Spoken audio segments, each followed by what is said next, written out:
factor besides, these blunders. Time wasting was also an issue, especially in the last match at Dynamos and the Rentals. And it eked Dynamos coach Herbert Marua. Here's Herbert Marua. All right.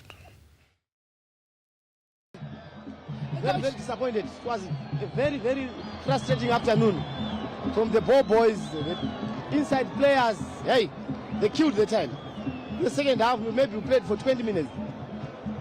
Yeah, by delaying, they killed our rhythm. They killed the rhythm. How can we play 5 minutes on, 5 minutes off? I don't think it's good for our football.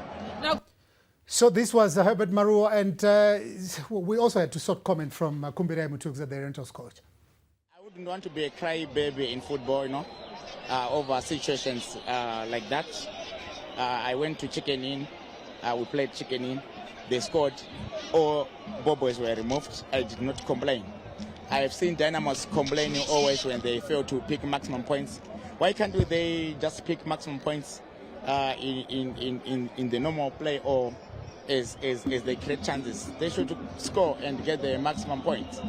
They should not get the frustration to their effect, because it's a big club. If they are to play in the CAF Champions League or Confederation, they might face all those aspects away.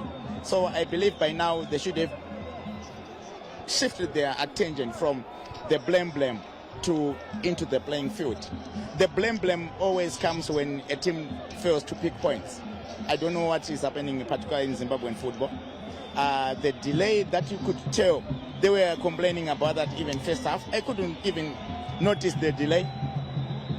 Both they were there. We were still at equal 0-0. And when a player gets injured, then they normally thought it's a delay. I don't understand. I totally don't understand. So I don't want to comment further, but I don't need a situation whereby when you fail to pick up points, then you think the team that you were playing is delayed. But they had moments, we had also moments we should have won, or they should have won the game. Kumbira Mutugza, Rentals coach. So he's talking about the blame game. Okay, let me say it the way you say it. The blame. Yeah. He's a colorful character. He is. But I feel for the camera people, because he'll be fidgeting, from left to right. And you're trying to give the TD a steady shot. It's really difficult. So this is another aspect, Ruzive. Yeah. The issue of time wasting. Yes. You've got Herbert Marua saying, I think we played 20 minutes in the second half. Yeah. 5 minutes on, 5 minutes, there's a player on the deck, and the ball boys have done this and that. I don't know, because you guys, in your heyday, what would you have done if you perceive probably a certain team is wasting time? Howard, I want to say, firstly, I support the coaches who are complaining about time wasting. It's not good for football. In football, FIFA has recommended that there be a multi-ball system so that the supporters or the football stakeholders enjoy the game. Okay. So they also introduced ball boys from around 8 to 12 ball boys, and the same with the match balls. These people are supposed to be supplying balls frequently for the 90 minutes so that the football stakeholders enjoy the game. So I support the coaches who complain about that. But at the same time, I don't support them. Why? Because the same coach, when things are right on his side, he does exactly the same. What Mutugza was talking about in terms of delays when he is losing somewhere, it's exactly what happens in Zimbabwean football. So the first thing is the responsibilities of players. The player himself should not allow a coach to tell him to go down for no apparent reason. It's not football. That's not what football is meant to be, okay? Coaches are instructing players to go down. And as referees, we are not doctors. When you find a player a goalkeeper after making a dive, and then he goes down the next minute, you don't know whether he got injured when he dived, okay? But it's not right for football. And for referees to then add those 10 minutes, 15 minutes, and for sure they are right to say sometimes they can waste as much as 15 to 10 minutes, 10 to 15 minutes in a match. And for referees to then give a total of 10, 15, 17 minutes in a match in Zimbabwe setup with the kind of barbarism that some supporters have, to the extent of hitting an assistant referee who rightly made his decisions.